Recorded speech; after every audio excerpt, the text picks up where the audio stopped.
Well, hello, good morning, everybody. Looks like we're ready to start. Welcome to the co-hosted Orland Park Area Chamber of Commerce and Small Business Advocacy Council's Town Hall to discuss the Illinois graduated income tax. My name is Michael Hardick. I am a vice president with First Secure Bank locally. I am current president of the Orland Park Area Chamber of Commerce, and it's my pleasure to greet you this morning. We here at the Chamber would like to thank the Village and everyone here at the Civic Center for allowing us the opportunity to use this space. This is actually a bit of a first for us here at the Chamber, to be able to bring you an event like this. We have generally stayed away from political topics. But that being said, this is what has us so excited about our new and growing relationship with the Small Business Advocacy Council, and a thank you to their board members who traveled far to make this trip. The SBAC is a nonpartisan group. They are an active group, and they're looking out for Illinois small business owners. I think that's something here at the Chamber we should all get behind.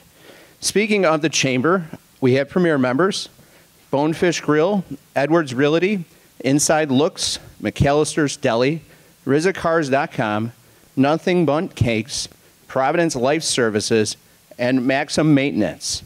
A big part of what allows us to continue to increase our value to membership is a commitment that these premier members make, and we'd like to thank them. We also have local elected officials in the crowd: Village President Keith Pacau, who is on the panel, Trustee Bill Healy, Trustee Kathy Fenton, Mayor of Homer Glen, George Yukich, and Mayor of Palos Park, John Mahoney. Thank you guys for your support today. We have a great panel here this morning. You didn't come here to talk, hear from me. So I'm ready to, without further delay, turn it over to our moderator for discussion.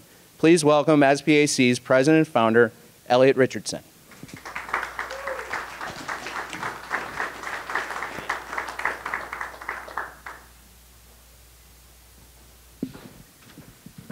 All right, I'm just getting settled here. Okay, so thank you all for coming today.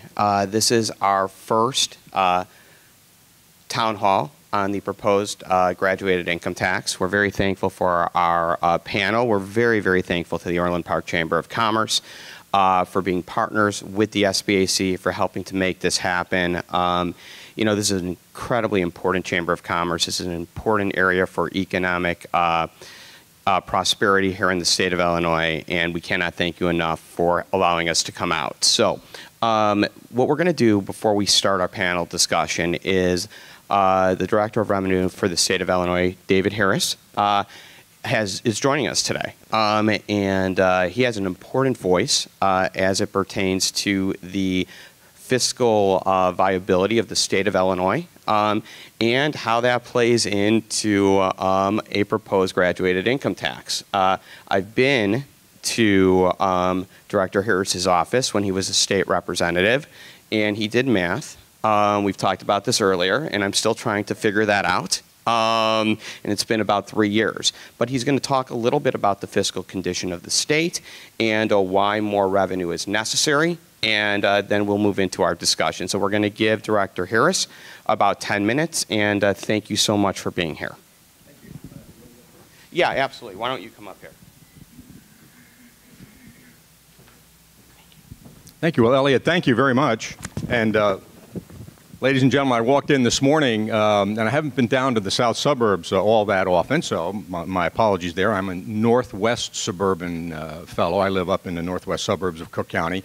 But as I was driving through, I just mentioned to Mayor Pacau how I think vibrant the Orland Park area is. It's great to see so many folks from the local Chamber of Commerce here. Delighted to be here with Senator Cunningham. I can tell you, having served in the legislature, that you've got some great representatives both on the House side as well on the Senate side representing you. So hats off to them. Let me just take a couple of minutes, as Elliot mentioned. I have worked with him before. As a matter of fact, when I was a legislator, we worked together to lower the LLC rates in the state of Illinois, which was a significant move, I think, that helped a lot of businesses throughout the state. And that's one of the things which I'm very sensitive to, which is the business environment in the state of Illinois. So as the director of the Department of Revenue, let me tell you that I'm a Republican. I served 18 years in the House Revenue Committee, 8 years on the Appropriations Committee, and the governor, when he was running for election, said, I want to reach out to Republicans and build a bipartisan administration. And indeed, that's what he has done and is doing. And I was appointed as the Director of Revenue, and I was absolutely delighted when the governor asked me to serve as the Director of Revenue. I'm delighted to be the director of an agency that can give you an extension to one of only two certainties in life. Think about that for a second. So let's talk about the fiscal condition of the state of Illinois and the idea. And Elliot asked me to specifically key in on the fair tax, the graduated income tax, which I'll do. Before I do that, though, let's just step back for a second and look at where we were last November when the governor was campaigning. The governor campaigned on a number of issues, and he was very straightforward on the issues that he campaigned on. The governor said, I believe in an increase in the minimum wage. I believe in making adult use cannabis legal. I believe in moving from a flat tax to a graduated income tax. My point there is very straightforward. The governor made some promises in the campaign, and he has moved with the legislature on those promises, and successfully on those promises. Before I get to the flat tax, let me talk just for a second about the minimum wage, because it concerns obviously a lot of businesses. They said, oh my gosh, we're going to increase the minimum wage. Is that going to push businesses out of the state of Illinois? A couple of points about the minimum wage, which the governor felt very strongly about. As a matter of fact, it was his first initiative, and the initiative which he pushed very strongly. He believed that it genuinely benefited individuals of low income. We're raising the minimum wage to $15 an hour. Over 6 years. It doesn't kick in at the state level until 2025 in full. By the time we reach $12 an hour, that's the same level that Missouri is at. So the wage pressures for $15 an hour are not just in Illinois, they're around the nation, and the governor took a very reasonable approach. And he said to the Department of Revenue, look, tell me how we can grant a tax credit to those businesses that are going to be impacted. And the Department of Revenue worked to come up with a tax credit which is against your withholding taxes, because a lot of companies, as you know, may not have an income tax liability. But if you have an employee, you have a withholding tax liability. We built in a tax credit for businesses that might be impacted by the minimum wage. My point in saying that is that the governor recognizes, very genuinely recognizes, what the impact is on individuals. And when he approached the fair tax, he said, okay, during the course of the campaign, I said, I don't want this to impact middle-income individuals. So what level do we place a graduate, or do we start a graduated income tax? And that level turned out to be $250,000. So if your income that you report to the Department of Revenue is $250,000 in a year or less, you are going to pay generally less, maybe the same if you absolutely have $250,000 right on the button. But anything less than $250,000, you're going to get a slight decrease in your state income tax. 97%, and we ran the numbers, 6.1 million taxpayers in the state of Illinois, 97% of taxpayers in the state of Illinois are going to be in that no impact whatsoever range. It's only 3% that are above the $250,000. So what does it mean? Well, let's say your reported income is $400,000. At $400,000 right now, at $400,000, you're going to pay 4.95% in income tax, which is the flat rate that we have right now. Under the graduated rate, under the fair tax, remember it's graduated, so it starts at levels up to $250,000, which is where the graduation kicks in.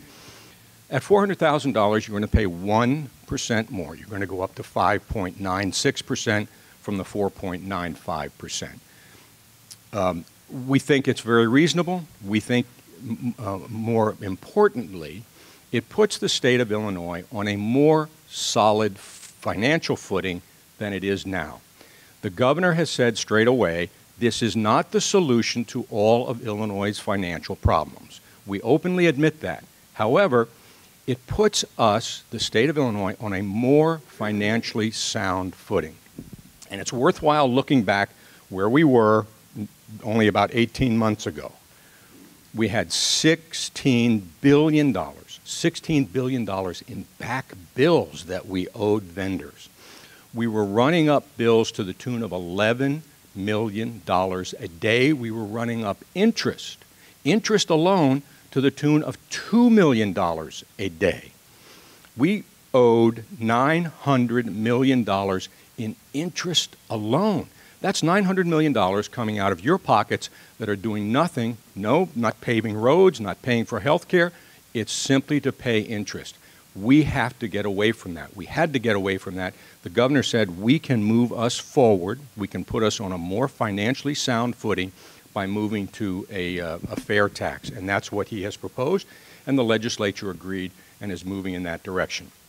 Now, you're going to have the opportunity to vote on it. Come November of next year, you're going to have the opportunity to walk into that voting booth and say yes or no, I think this is a good idea. So you have the opportunity to change the Constitution.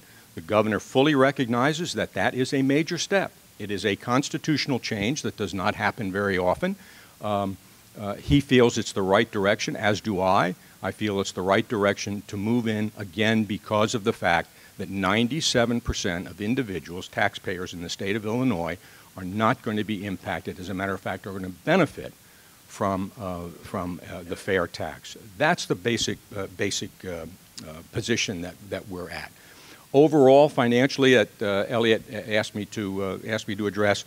This year, we passed a budget that, for really the first time in a long time, is balanced, and it's balanced on reasonable numbers. It's not balanced on sort of phony ideas, and I will confess that with Senator Cunningham sitting here, as he knows, the former governor wanted to sell the Thompson Center, as does Governor Pritzker. He wants to sell the Thompson Center down in the city of Chicago. But here's the difference. The former governor said, okay, a sale was going to be worth $300 million, and we're going to put that into the budget, knowing, quite frankly, that we're not going to sell the Thompson Center within a year, but we're putting $300 million into the budget that allows us basically to spend $300 million that's not there. Governor Pritzker took a different approach. He said, yes, I want to sell the Thompson Center. It might be worth $250 or $300 million, but I am not putting $250 or $300 million into the budget because I know we're not going to sell it in the next year. So the governor has been straightforward. He has been honest. He has been open. He recognizes that people have differences of opinion on many of his issues, the fair tax being one of them, but he's willing to listen. And he's willing to reach across the aisle if the people have better ideas. I can tell you that I sat, and I don't think I'm spilling any confidences here. The governor called both the Senate Minority Leader and the House Minority Leader into his office at separate times the day that he was going to release the idea of the fair tax, and he briefed them. He said, look, maybe if you have an idea that maybe we can make this a little better in some way, come to me, talk to me, let me know. You don't have to do it publicly. Call me up on the phone and let's see what we can do. The governor has earnestly tried to reach across the aisle. He's invited legislators from both sides of the aisle to the governor's mansion for dinner, for conversations. The capital bill that passed, which Senator Cunningham knows full well, the capital bill that passed was passed on a bipartisan basis to get our infrastructure going. So lots of positive things are happening. And I think that I'll close by saying this. Illinois was stagnant for whatever reason, and you can argue the reasons, but Illinois was stagnant for a number of years. We were in a terrible financial situation. Governor Pritzker has said, look, I want to move this state forward. I want to put us on a positive track for the future. I think that's what he's done. He has his proposals out there. You'll be able to offer your opinion on them by voting on them. But the capital bill, a major, major step forward to improve infrastructure throughout the state of Illinois, which is going to benefit literally all of the communities throughout the state, including those communities downstate that apparently seem to want to get rid of the city of Chicago from the state of Illinois, if you've heard about that. But that's a general overview. I could go into the specifics of taxation. I mean, the specifics of the budget, a $40 billion budget. The three or four biggest tax revenue items are the income tax, which brings in about $19 billion. The sales tax brings in about $8 billion. And then the corporate income tax brings in roughly $3.2 billion. Those are the biggies. Again, going back, we think that putting a fair tax in place puts Illinois on a more solid footing for the future, doesn't solve all the problems, but moves us in the right direction. So, have a discussion and be happy to answer any questions. Thank you very much. Thank you. Okay, so we're going to start the panel portion of the program. Representative Slaughter is supposed to be here, so hopefully he'll get here soon and we'll be able to sit on the panel. We've got a lot to get to. We've got about an hour and 10 minutes. So I'm going to have everybody introduce themselves and, maybe do a minute about who you are and what brings you here today. And then I've got a whole list of questions that I'm excited to ask. And if you have questions in the audience, please, if you've got no cards, raise your hand. We will collect those no cards. I've already got a couple. They're great questions, and we'll take it from there. So, Senator Cunningham, take it away. Thanks, Elliot, and thank you, everyone, for coming today. Thank you for to the Orland Chamber and to the SBAC for hosting this. It's a great turnout, and really appreciate that you've set aside some of your Tuesday morning to engage in this discussion. I am the state senator for the 18th district. We're in the 18th district right now. Essentially, we're on the far western end of it here in Orland Park, and my district goes as far northeast as into the city of Chicago till about 84th and Ashland in the city. So it takes many different communities, about 4 or 5 different Chicago neighborhoods, and a dozen suburban, southwest suburban communities are in the district. I've been in the state senate for, this is just my 7th session in the state senate. Been through some really tough times in Springfield, including a long budget stalemate that Director Harris referenced earlier. And happy that we've moved through that and that we're starting to work in a bipartisan manner. I really value forums like this, where obviously you've come here to hear what I think, but I also like hearing from you, and certainly open to criticism and input that these kind of forums present. So thanks again for coming, and look forward to the discussion. Thank you, Senator. Mayor? Good morning, everyone. Mayor Keith Pecaw. And I want to thank Director Harris and Senator Cunningham for coming out today to answer your questions. Regarding Senator Cunningham, we don't always agree on everything, but I can tell his constituents here that he is always open-minded, always listens to the mayors, and anytime I have a question or have something to, I guess where are we driving to?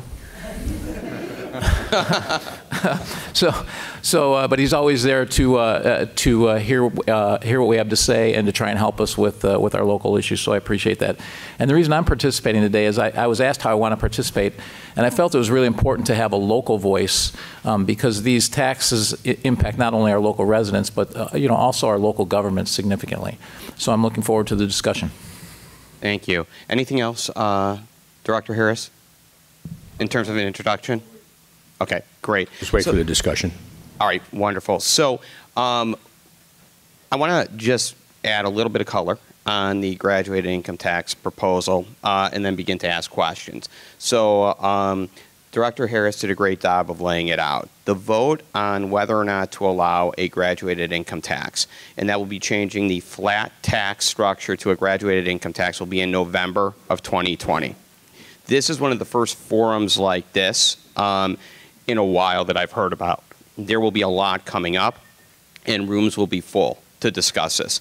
You will hear a lot on TV. You're going to hear a lot on the radio about the graduated income tax by people who are both for it and against it. And the purpose of today, we hope, is to hear from our elected officials and really get educated on this. So when people go into the booth in 2020 and take their vote, they're informed and they know what they're voting on.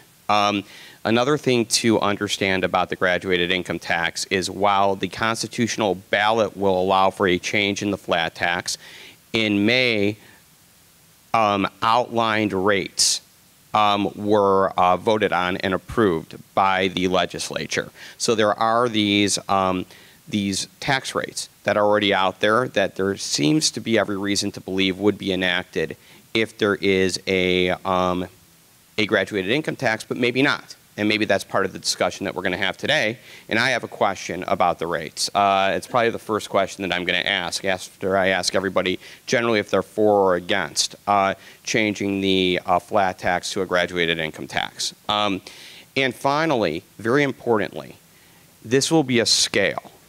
So if you make $400,000 and there is a graduated income tax, your first $250,000 will be taxed at one level, and then it will go up incrementally until you hit $1 million. And these are for joint filers. When you hit $1 million for a joint filer, everything is taxed at the highest rate. And I've got that down. The highest rate is 7.99%, based on what I wrote down very early this morning. So that's some of the outlines that I think, some of the framework that everybody should have. So after we have Representative Slaughter introduce himself, then we'll ask our first question. Yeah, good morning. Oh, should be used to this. Good morning, Illinois State Representative Justin Slaughter, 27th District. I represent the far south side of Chicago, as well as the Cook County, southwest Cook County suburbs. Actually do have a small piece of Orland Park.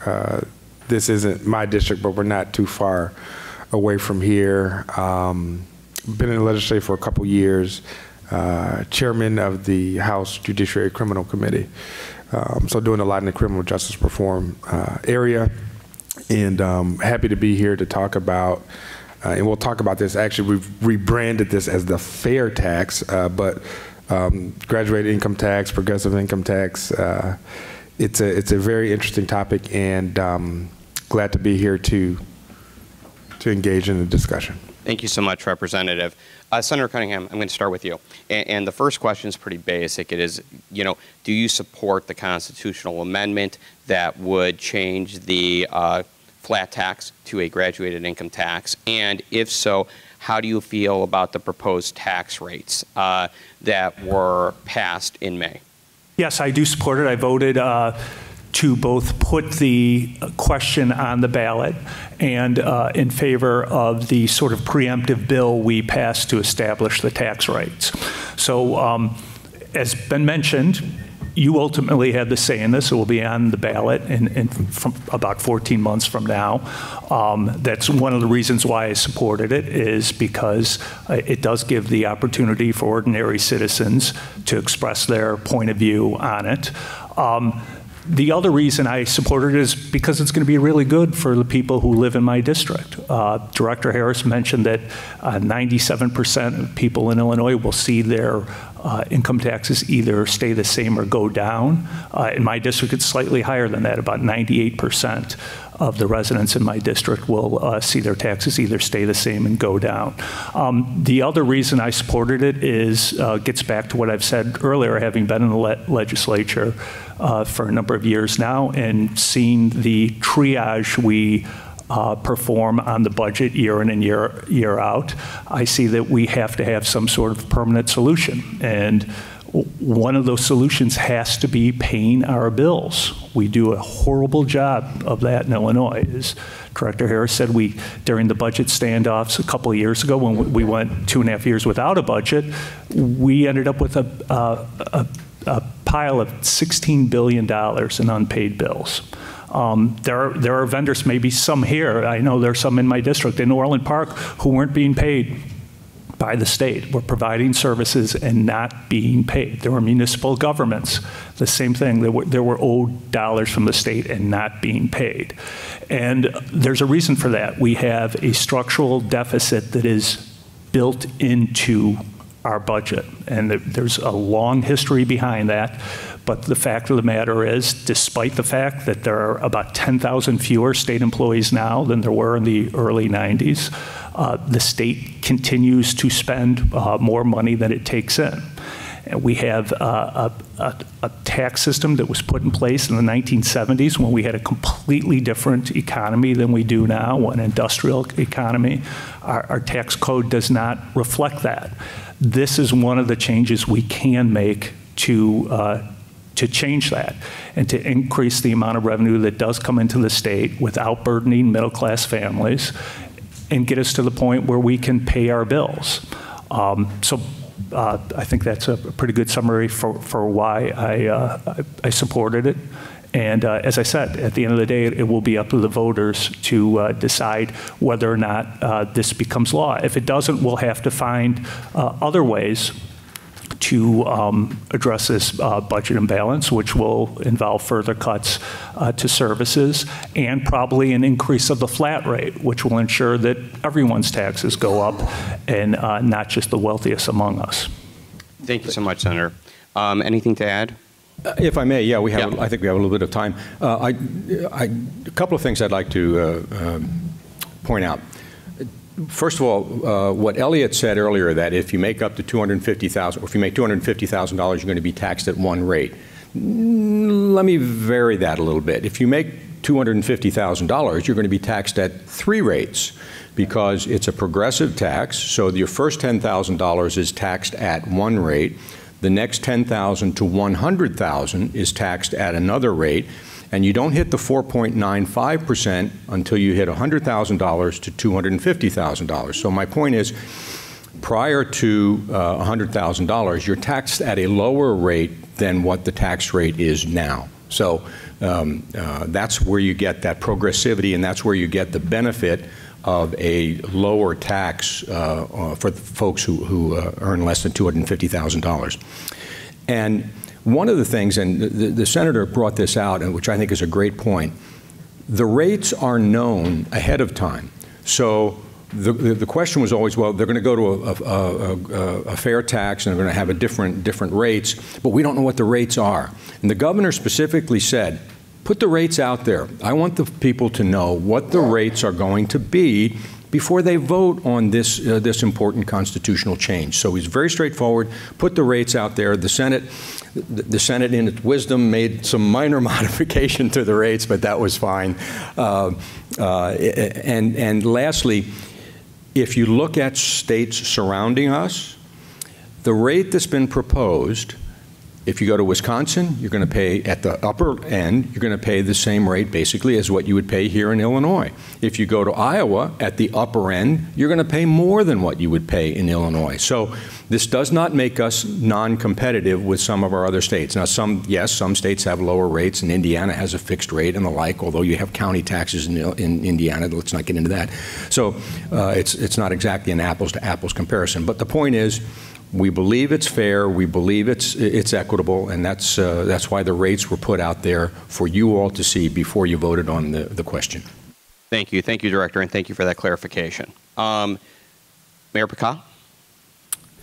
Yes, I do not support this referendum. There's three reasons. One is the state of Illinois has a spending problem, not a revenue problem. They raised.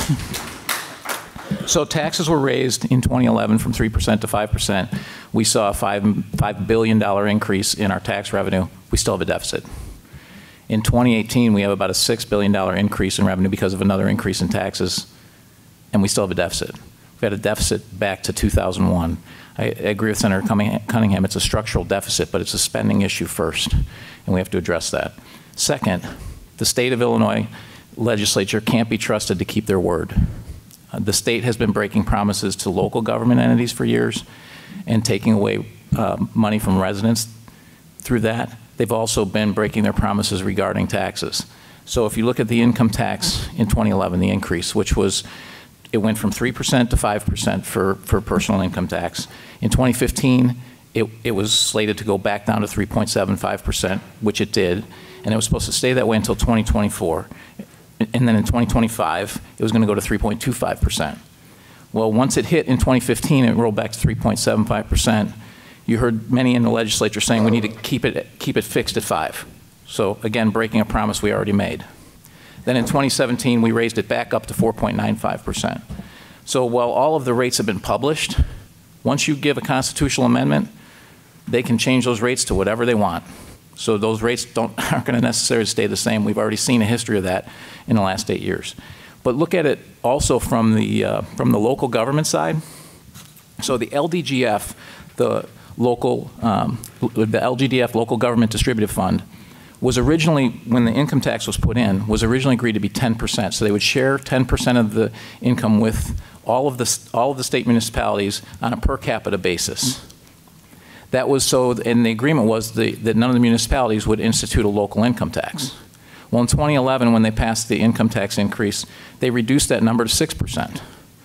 Then in 2015, as part of that deal, it went back up to 8% based on the plan.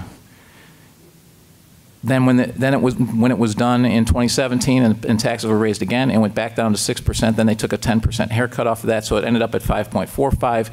They've given a little bit of it back. We're supposed to be grateful for that. We're now at 5.75 cents on the dollar, not 10 cents on the dollar. To put that in real numbers, Orland Park last year received $5.5 million in LDGF.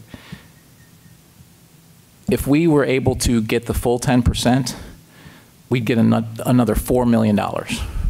Another $4 million would redo 20 parks in our system. It would do 3 million square feet of roads, or we reduce property taxes by almost 40%. So that's real money, and those were broken promises. So from what we've seen in the last decade, why would we think that the state is not going to change these rates as soon as they realize they still have more shortfalls because they don't address the spending issue? And then the last thing is state policies like progressive taxes they'll slow economic growth, and they're going to cause contraction rather than expansion. And Illinois needs to expand. And anyone who's been in Orland Park, we have all kinds of businesses that perform extremely well, and we're performing well. But PDQ restaurants, Anthony's Coal-Fired Pizzas, they were doing great in Orland Park. They pulled out of Illinois as a whole because they just don't want to be part of that. Part of Illinois anymore. So they entered Illinois a couple years ago, and then with the policies that have been put in place, they've left. So how many of you here have relatives or friends that have moved to Indiana or Florida or Texas? So we're losing people. We're a net exporter of people. There's 2 states in the union that are net exporters of people, us and West Virginia. So depressed coal mining country is in the same level as the state of Illinois. And that's a shame because we have too many advantages for that to be happening. And I believe it's the state policies that cause that. So for those reasons, I will be against it. But the senator is exactly right that the people have a choice to vote for this referendum and give the state a blank check or not. In my opinion, it's the last chance for the people of Illinois to say enough is enough. All right, thank you. Representative Slaughter. Yeah, thank you. Let's see if I get that same round of applause. I like Senator Cunningham, also supported the initiative. I think it's always a positive, healthy thing for our democracy when we give the power to the people. We're putting this on the ballot for you to decide. Whether we will have it or not, that'll bear itself out based on the decisions that the people will make. And I think that that's always well, actually, not always, but I think it's a great thing that we can do here in Illinois. Secondly, it's important to know, I mean, state legislatures as well as the federal government, we introduce and move and have subject matter hearings for many, many, many different reasons. Sometimes we do things based on data and research. Sometimes there's a particular constituent that brings us an issue. Oftentimes we will take recommendations from a commission or a task force.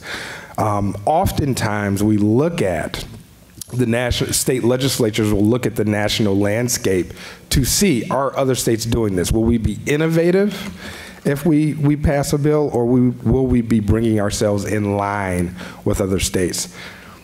Ladies and gentlemen, and I believe we're actually the last of the Mohicans. How many other states have flat taxes?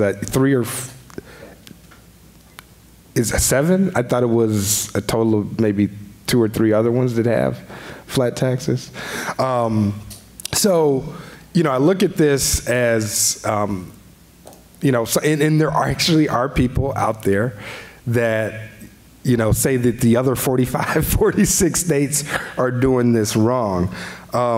Like Senator Cunningham, in probably even a higher percent, he's at 98, I'm probably at 99% of my voters actually believe that a fair tax would help them.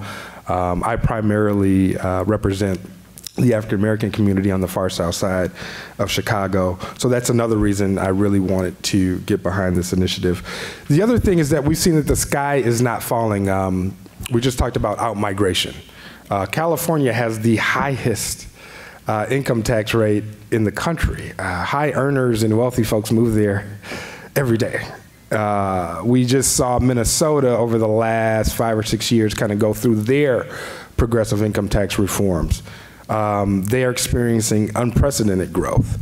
I believe Connecticut was the last state, I think, who went to a progressive income tax. Again, the sky is not falling. They've seen pretty strong growth as well in Connecticut. And then budget stability, as all of us are talking about. Many folks are attracted to good schools, thriving job markets, but also, are we doing what we need to stabilize our budgets? And I do believe the revenue from the fair tax will do that. And then lastly, small businesses. I believe, is my understanding that pass-through corporations, LLCs, S-corps, sole proprietorships, these are businesses that are taxed at the personal income tax level. Here in Illinois, I believe it's about 60 to 70% of those businesses actually are not generating more than $250,000 in revenue. There's only, I believe, about 3, 4, 5% of those businesses that are earning up to that $1 million threshold that you had mentioned. And so for the most part, small businesses may actually see a modest tax relief out of it. Now that remains to be determined, but these are some of the analyses that are out there. So these are all reasons that I supported the initiative. Let me, if I may, just offer a couple of additional comments along these lines. First of all, to answer Representative Slaughter's question there, the U.S. government, as you know, uses a progressive tax. There are 41 states that levy an income tax. There are 9 states that do not levy an income tax, Texas and North Dakota because of extraction of natural resources, Florida. But of the 41 states that have an income tax, 33 of them use the graduated or progressive nature. So this change would put us clearly in sync with most of the other states. I just want to pick up on what the mayor observed. I was a legislator for a total of 18 years. Believe me, I tried to be as responsive to my local communities as possible. And I don't disagree with what he said. Some of what he said. The state has cut back on the local government distributive fund that was initially agreed to when it went into effect. It was initially going to be 10%, and the local government share has been reduced. At the same time, going to the fair tax is going to increase the amount of revenue that goes to local governments by about $200 million statewide. Now, if you don't go to the fair tax, picking up on what Senator Cunningham said, if we have these bills which have to be paid, and quite frankly, one of the reasons we have these bills and a backlog that have to be paid is because we ran up $16 billion in back bills under the old administration. I was a Republican. I sat there, and we had a governor who would not put forward a reasonable budget and work with the other side of the aisle to come up with a budget. So for 2 years, we didn't have a budget. But let's go somewhere else. But if we don't move to a different basis, what do?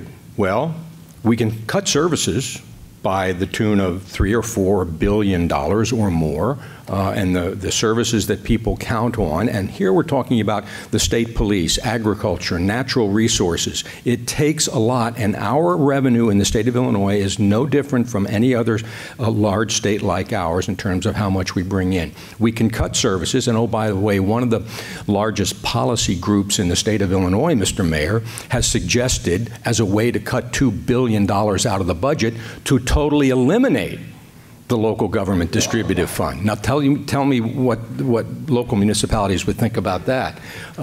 Or if you don't do that, then you raise the tax on everybody, as the senator referenced. You just raise the flat tax. And the logic that this gives the legislature a carte blanche to raise taxes, when I came into the legislature in 1983 for the first time, the tax was 2.5%. Income tax was 2.5%. It's now 4.95%. My point is, even though it was a flat tax, it's been raised a number of times. Raising taxes, I just personally disagree with the argument that, well, this is just going to give them carte blanche, because raising taxes is a very difficult public policy issue that legislators do not take lightly. This is a big deal. So to make those changes, I don't think they would just routinely say, well, we'll just raise those rates. I don't think they would do that, but that's my opinion. Thank you. All right. So what I've got is a series of questions, and there's themes that are coming in from the note cards. They pertain to property taxes. They pertain to what's going to happen with the money. And let's start there, because I think that speaks to everybody's point here a little bit. I've got about 5 questions that I definitely want to get to. So if I cut anybody off, it's not personal, please. It's just I want to get through all the questions. So there's a big concern by people in our organization, from others, that while they don't like the idea of a graduated income tax, they might be able to live with it if they knew the money was going to be spent to pay down the debt, to tackle our pension unfunded liabilities, and to not increase spending in other areas, a lockbox of sorts without using that term.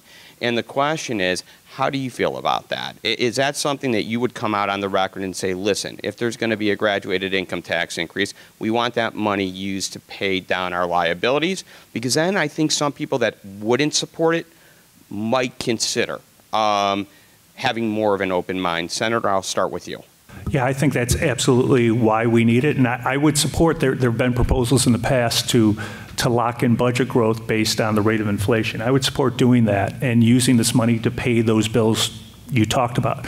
I think we need a really brief history lesson of how we got here, how we got into this problem with the state shouldering debt. A lot of it has to do, as you all know, we've talked about it before, with pension debt. That is not a new problem. That is not something that the General Assembly in the last 10 to 12 years screwed up on. That is a problem more than 100 years in the making.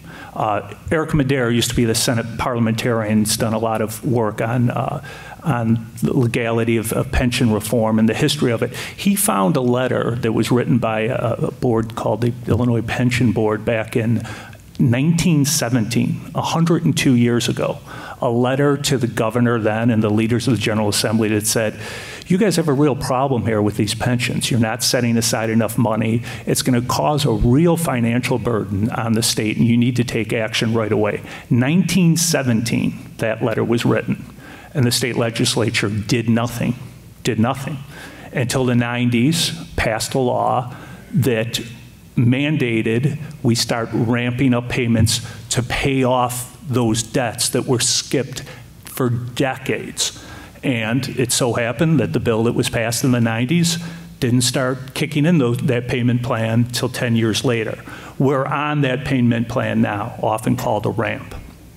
Okay, that is what is sucking up more and more revenue, is us paying off those old debts. You know, anyone, you can go, you know, a couple of years with only paying the minimum balance due on your credit card. See what that does to your finances, or skip some payments and see what that does to your finances. That's what the state did. We have to stop that, and we have to pay off that debt.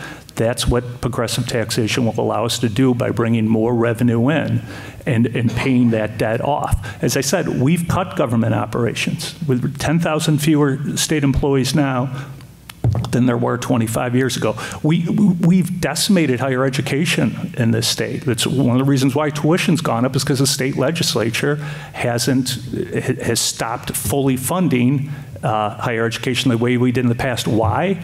Because we're putting $1 billion a year towards the state university pension system that they weren't doing years ago. All this money is being spent on debt that should have been paid years ago, and there's just no fairy dust to sprinkle over the state government operations that's going to make that debt go away. We have to pay it, and to me, the tax structure that's been proposed is the fairest way to pay it. Thank you. Just a quick observation. Two things. Number one, the pension debt, no question about it, it is very real, very large, that liability.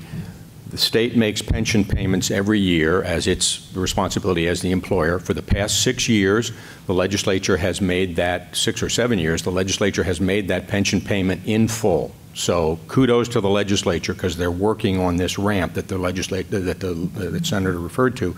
And the other observation I'd make is this. You may have heard that we had, call it an April surprise, where the state took in $1.4 billion of revenue that we didn't expect to be there because of economic activity. I mean, you look around, people are working. The unemployment rate is the lowest it's been, what, in 50 years. They have income coming in. So we took in $1.4 billion that we weren't expecting. The governor wasted no time, without hesitation, said that $1.4 billion is going to go for one thing, and that's to make a pension payment. So he certainly recognizes the problem and wants to help solve it.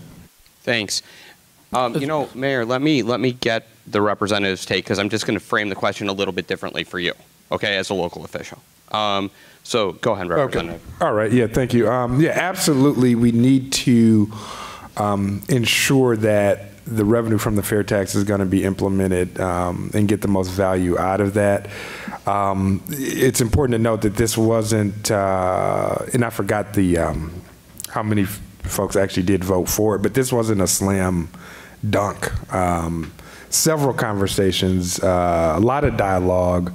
Both sides of the aisle. I know our caucus, Black Caucus, Progressive Caucus, we all talked about where is this revenue going to go. And I agree with the senator. I mean, there's so many issues that are on the table: pensions, backlog of bills, property taxes. You know, we need to. There's certainly we certainly need to sit down and talk about where the revenue is going to go, how we're going to help out local municipalities. And so this is really, really important. We haven't, I don't believe we've made some hard decisions on that yet, but you know, I'd like to see us maybe address our property tax issue. I mean, Illinois is sticking out like a sore thumb on this issue. And so I'd like to prioritize addressing our property tax challenges. Okay, great, Mayor.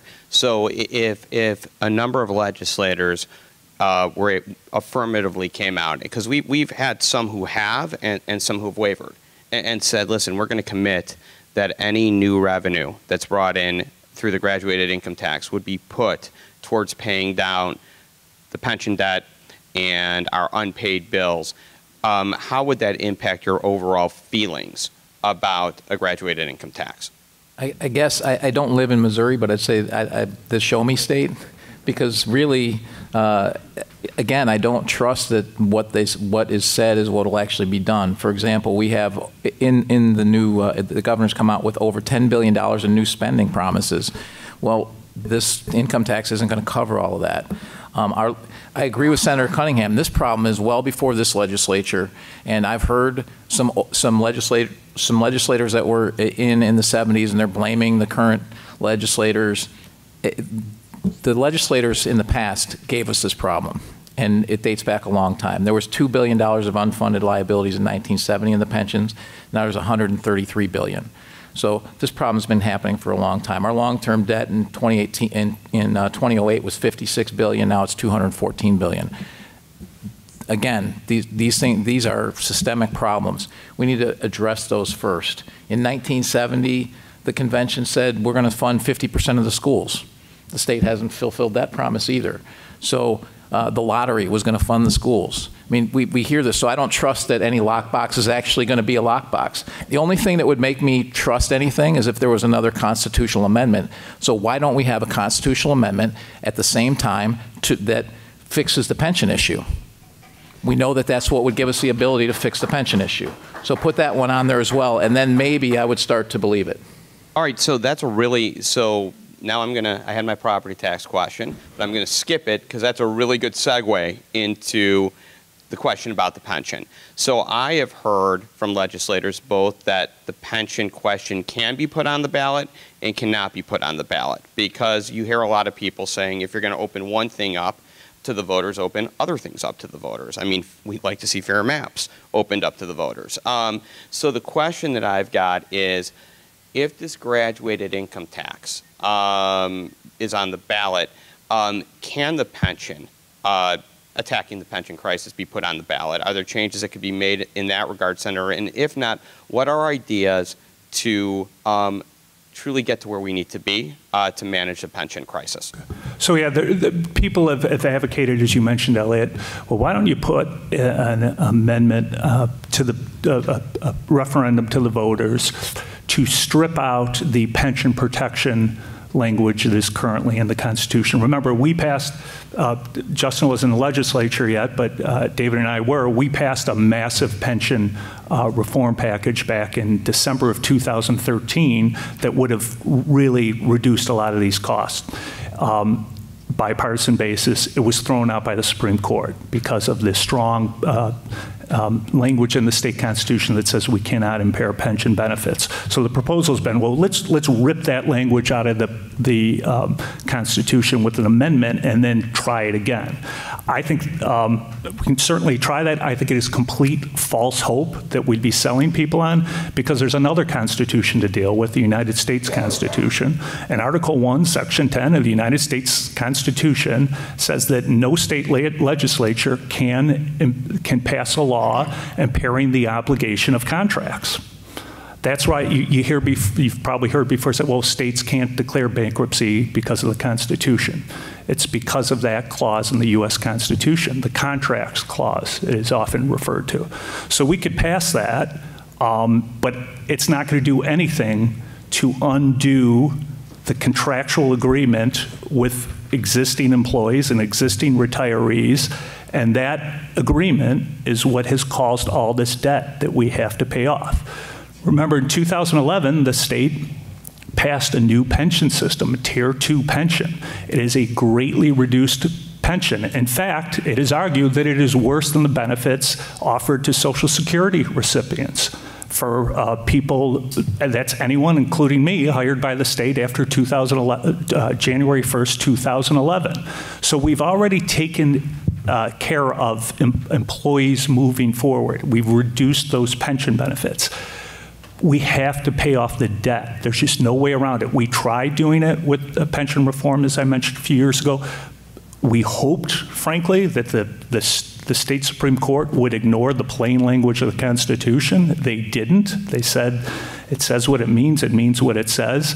To go back down that path again of doing something that is explicitly contrary to constitutional language, this time the federal Constitution, I think it is a waste of time. All right, thank you.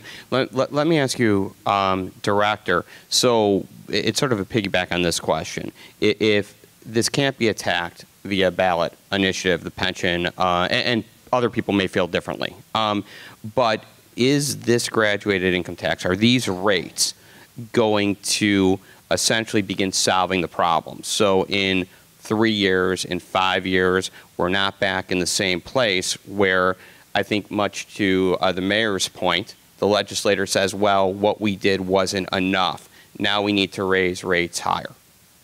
The senator made reference to this. We, the state, have this ramp in place that was passed in the mid-90s that says by 2045, the state will have 90% of its funded liability, pension liability, be at 90% of liability. We are on a ramp to get there. The difficulty is that that ramp is costing the state every year, as the employer that has to make the contributions, is costing the state more and more every year to meet that requirement. So our three biggest expenditures from the General Revenue Fund are Medicaid, pensions, and elementary and secondary education. By the way, the lottery brings in about $7 billion. We spend $600 million on elementary and secondary education. So there's a magnitude of difference there. But the point is, we're on this ramp, and the ramp, we're making the payments, and by 2045, if we continue to make the payments as we are, we will be at 90% of funding. If we continue to make the payments, 90% of funding. But those payments are soaking up about 23% of every tax dollar that goes into the General Revenue Fund. So that's the difficulty that we have to try to get around. And again, the governor has said the fair tax doesn't answer all of our problems, but it puts us on a more solid financial footing so we can make those pension payments. Mayor, would you like to weigh in on that? Yeah, we go back to the $1.4 billion surprise. The key to all of this is economic growth. And to the representative's point, he said this tax will impact small businesses. 25 to 30% of the small businesses, by his numbers, would be impacted by this tax because they get above $250,000. Well, as a small business owner, I made more than, when I owned my business, I made more than $250,000 a few years. And when I did, I plowed that money back into my business. I didn't take it all into my pocket. And if you tax that money, then it's not getting put back in my business. Currently, small businesses create 70% of the jobs in the state of Illinois. So this tax is going to have a huge impact on our economic growth. So we're not going to be able to grow. We're not going to, and our revenues probably won't meet the projections because they never do. And other policies like the minimum wage, we talk about the minimum wage law.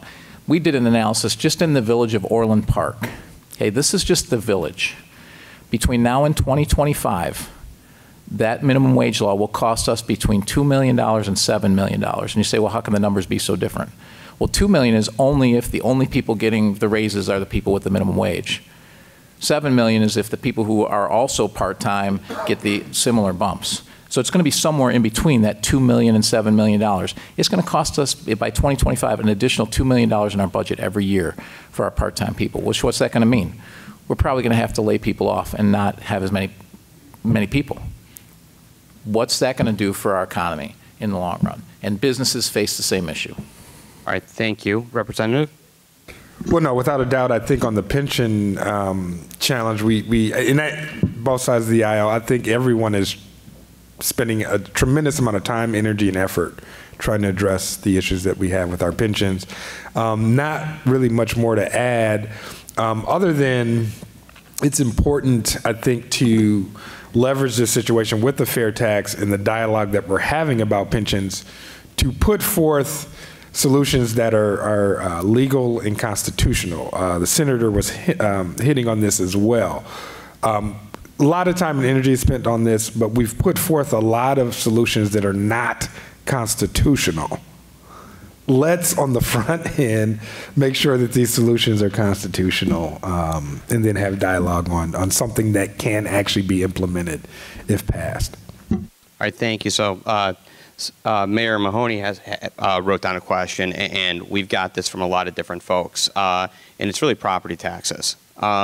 So the question that we're asked over and over and over again is, well, first we're told that property taxes are a bit out of control in the state. And then we're asked if there's going to be a graduated income tax. Is that going to be tied to any type of property tax relief? And really interested in your thoughts on that, on coupling those together. We know a commission was created, in Springfield, but a commission doesn't lower taxes. So what can be done to bring those two things together? It's an excellent question by an excellent mayor, if I can kiss up to one of the mayors in my district. So, you know, if I walk out of here and go to the precinct just west from here and walk there with a clipboard, which I have before up and down West Avenue, I did last year when I had my petitions out, and I ask people when I knock on their doors what the most important issue they think out there they're facing is. Overwhelmingly, I mean, there's not even anything in a close second place is property taxes. That's what people say. They're mad about their property taxes. Now, as a state legislator, I get kind of an out on that if I want to take it. I can say, hey, don't blame me. The state doesn't charge property taxes. The local government does. Blame your school board, blame your mayor, blame the county, blame the water reclamation district. That has nothing to do with me. I could say that. I don't, because one of the reasons property taxes are so high in Illinois is the fault of the state. Mayor Pekow mentioned this earlier. The state in its constitution says we will fund education. The state will provide the majority of funding for education. We don't do that. The state government pays probably about 30% of what local school districts need to fund their education. So as a result, your property taxes have gone up. You all know, you can look at your property tax bills. It's mostly because of your school districts. That's because the state has underfunded schools. That's why your property taxes are high. So what do we do about that? What's a potential solution? We passed a bill in the Senate. It wasn't taken up in the House this year, Senate Bill 920, that gets back to something that was kicked around 20, 25 years ago in the Dawn Clark-Netsch versus Jim Edgar governor's race about a property tax swap, where income taxes go up and property taxes are reduced. So we've done a couple things. One is this bill I mentioned, which would say that if the state fully funds education every year, which would include $350 million in new funding every year, that's something we've done each of the last couple of years. As long as we keep doing that, it freezes the property tax levy that the local school district can charge. They're going to be getting additional money through the state, so they cannot raise that levy.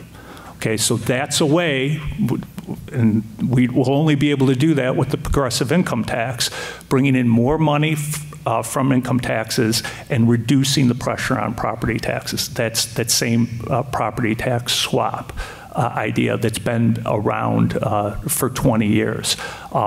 That's one of the ways we can do this. There's another proposal out there, very controversial, and I'm not sure that we can get there. A lot of the property tax pressure you get from your municipality is, again, paying for pensions. There are over 600 local public safety pension funds in the state of Illinois. And the local municipalities, not all of them, but the majority of them did the same thing the state did for decades and decades, and then they underfunded their local police and fire pension funds. There is a proposal out there, there's a number of variations on it. The most radical variation would be to consolidate all those pension funds into one and turn it into a state pension fund where the state would pick up the payments for the local municipalities, relieving property taxpayers of that burden. Now that's very costly. That would cost the state in addition well more than $1 billion a year.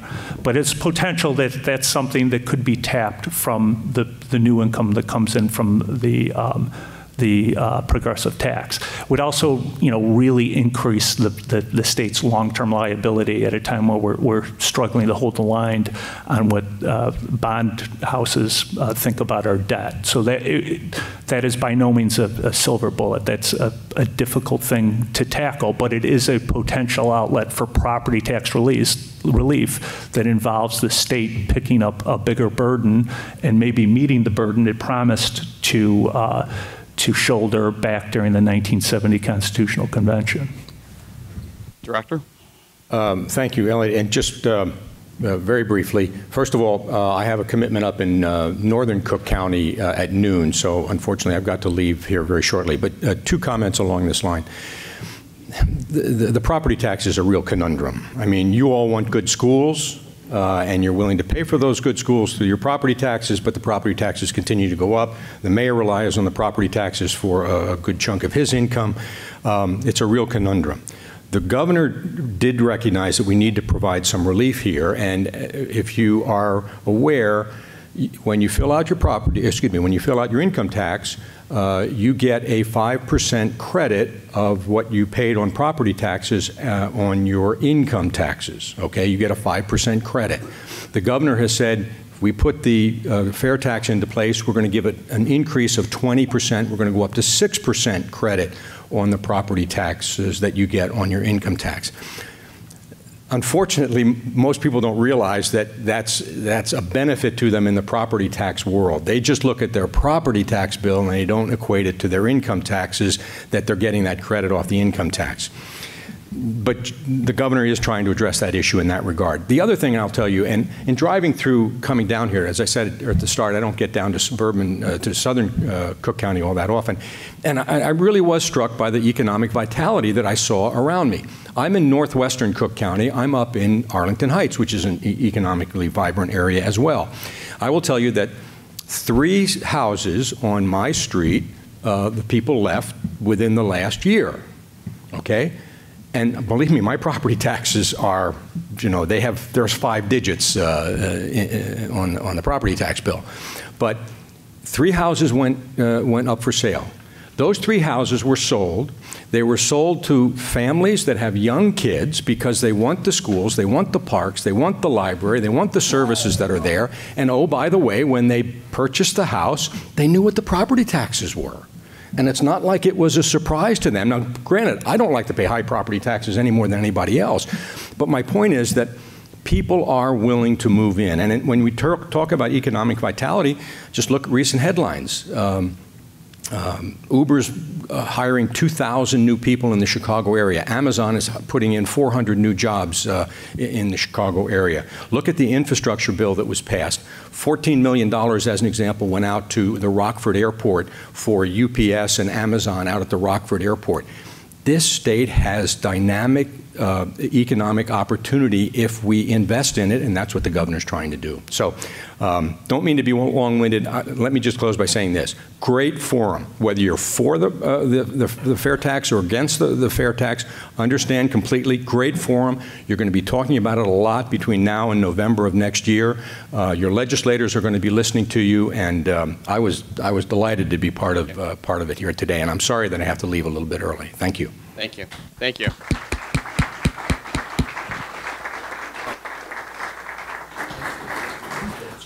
Mayor, you're up.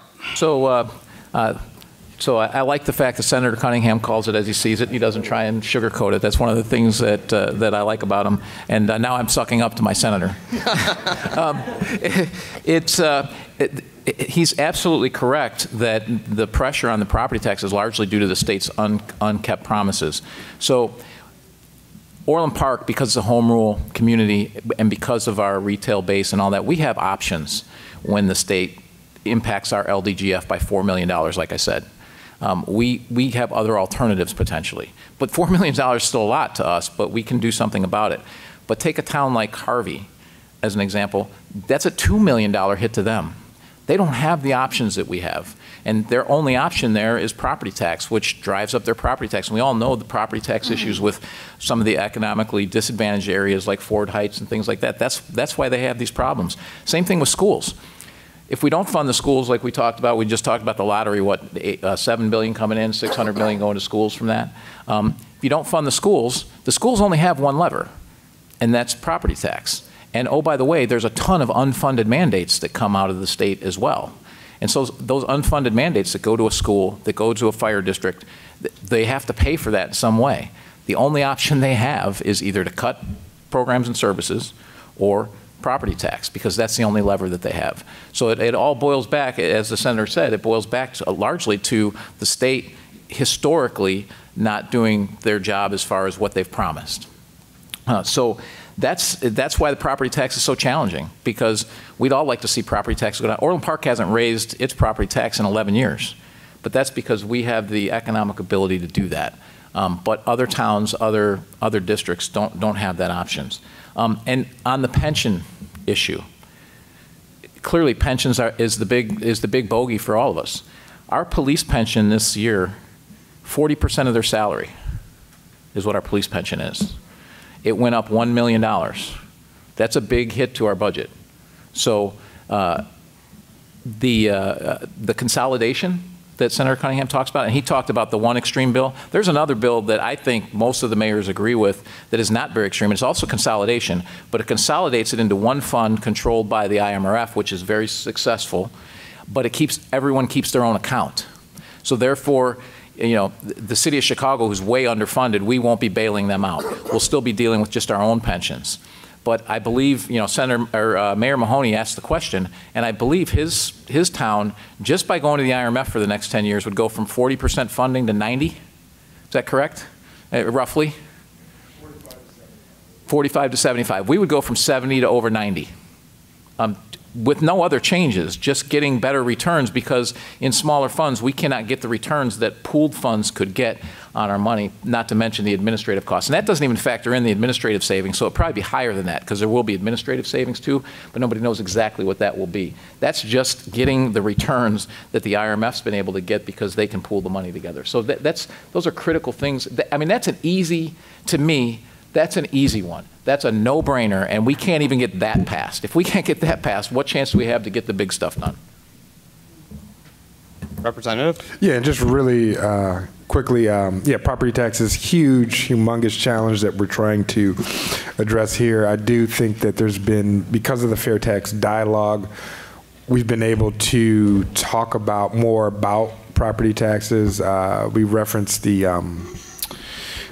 property tax task force, and this is, and I'm not joking, it's a 90-member task force that we have going here. But through the Fair Tax Initiative, also looking at the property tax credit, the property tax relief fund, I think we need to continue to flush the details out with that and look at the mechanics of that. But in short, yes, I am in favor of tying the two, for sure. And it sounds like, thank you. And to Mayor Picaw's point, things like government consolidation, it seems like these are things that we should be able to move. Senator, what do you see as some of the holdups there? I think that we will pass some measure of consolidation for the police and fire funds. I think it will not be the radical one I mentioned. I think that that's probably too difficult to do, but I think that you will see some form of consolidation. As you know, Orland Park is a relatively large town. There are many smaller towns that have very small funds, and it's very difficult for them to leverage those dollars and investments. So I agree that that is sort of the low-hanging fruit that we should be able to pass. There is a bipartisan working group on this that is supposed to come out with a recommendation by the end of this year. So I'm hopeful that's something that we'll work on early next spring's legislative session. Yeah, Representative, anything on government consolidation or? Nothing more. I think that the senator's right. We've had, so we haven't gotten there in passing something, but in my opinion, we've had some pretty productive discussions around consolidation. I do think something will happen in the near future. Fantastic. So I've got two quick questions and then one closing question. I'm trying to get through all the no cards, and these might be really easy. The first is there a discussion about expanding the sales tax right now in Illinois to try to raise additional revenue? I'm not sure whoever submitted that no card is for that proposition or against it, but that's the question. There was, and actually, Governor Rauner, when he ran for governor, had a proposal to expand the base of the sales tax and to impose it on services. You know, I mentioned earlier about how our taxing structure is from a different economic era. Most of economic activity now, and not only here in Illinois but throughout the country, isn't so much in old industrial manufacturing and the sale of goods. It's in the sale of services, and the tax code really doesn't reflect that. That was something that Governor Rauner pushed, but it was not something that the legislature acted on. Think about it, the devil's in the detail on that. So people will say, well, let's increase, or let's put a tax on legal services. Let's put a tax on real estate services. Every one of those taxes obviously can be passed down, trickle down to consumers. That's one of the points of opposition, but also you get tremendous opposition from all those different groups. And as a result, it's difficult to pass something like that, although I think most economists will tell you the best tax is a low tax that is evenly applied. We don't have that right now in the sales tax. It's probably something that we should be looking at, but I think the progressive income tax proposal is sort of sucking all the oxygen out of the room right now. Yeah, Representative, you heard anything about it? I was going to say the same thing, and not only that, I mean, a lot of the other big ticket items that we had this session kind of drowned out I think the dialogue around sales tax, or at least expanding the base. I do believe that the discussion will resurface, but I totally agree with the senator. These are difficult discussions. Which services do you choose? You certainly are going to get pushback and a lot of presence in Springfield, pushing back on whatever ones it looks like we're going to choose. So it'll be, I think the discussion will certainly resurface. However, I don't know kind of where we're going to go with that. All right, and to that end, we've heard nothing about taxing retirees' income. Another question that I got, so we could keep it quick. Yeah, I mean, it's been proposed. It's something that the governor is pretty steadfastly against. In fact, he attacked two of his Democratic primary opponents who did propose that. There is another proposal out there that, again, I don't think is gaining any steam, but if there was progressive taxation, to levy a tax among high-income retirees and have that money specifically go to pay pension debt. Again, that's something that there's just a really big political obstacle to, that retaxing retirement income, which we don't do in Illinois. A lot of people don't realize that. I've gotten into arguments with retirees who claim they pay income taxes in the state of Illinois. That's right. They don't, but a lot of people still believe that they do. That is, I think, something that is politically very difficult to do. Thank you. Anything else? Easy questions? No, very, very, very difficult discussion. May pop back up and resurface, but the senator's right. This very explosive topic. Yeah, I think maybe I haven't heard anything about it, so I didn't think if people are worried about imminent movement on that. We haven't heard anything, so that was really the question on the note card, I think. So what I'd like to do is give you all a minute or two to close. I do want to make a statement, and that is, we want to keep the narrative positive in the state of Illinois. I think businesses are worried when they're looking at increased taxes.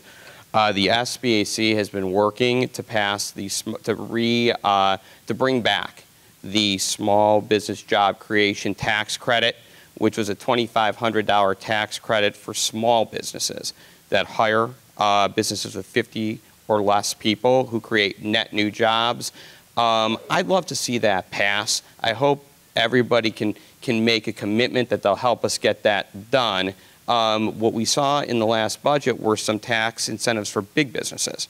But there wasn't a lot there for small businesses. It was disappointing to read at the end of the day. So maybe as you close, you could say, man, I'm for that tax credit. We'd love that. And then a close would be great. No, I absolutely support that. I think there are other tax credits out there we can give businesses. You're right, we do overlook small businesses with a lot of the tax credits we give. And you cite a perfect example of one that I think that would really help. Mayor Pekow mentioned that small businesses employ collectively a lot more people than the large businesses that, you know, often get the attention. So that's something we definitely have to address, as well as research and development tax credits that have expired that I think we need to put back in place. In closing, I just want to thank everyone again for this forum. I think this is really important what we're doing here today, and I think it's something I give the SBAC and the Chamber credit for doing this. Hopefully there'll be a lot of this over the next 14 months. You know, you're going to get, as we get closer to the next election day, and you mentioned this, Elliot, there's going to be a lot of TV commercials and what have you. I think everyone will get really sick of that, and it's really a poor way to debate a very important issue. I think getting together in forums like this where we're going to have a constructive conversation is much more valuable, and I hope to see a lot more of these. If anyone would like me to come and speak at an event and carry on this discussion in a different venue, I'm certainly open to doing that. Please contact me, and thanks again. Thank you to Mayor for hosting us here today too as well. Thank you. Thank you so much. Mayor? I want to thank all of you for coming out and speaking. I think it's really important for people to hear what you have to say and to hear both sides of the issue, because they're going to vote on it. You know, as I had pointed out, you know, to me there's 3 reasons not to support this.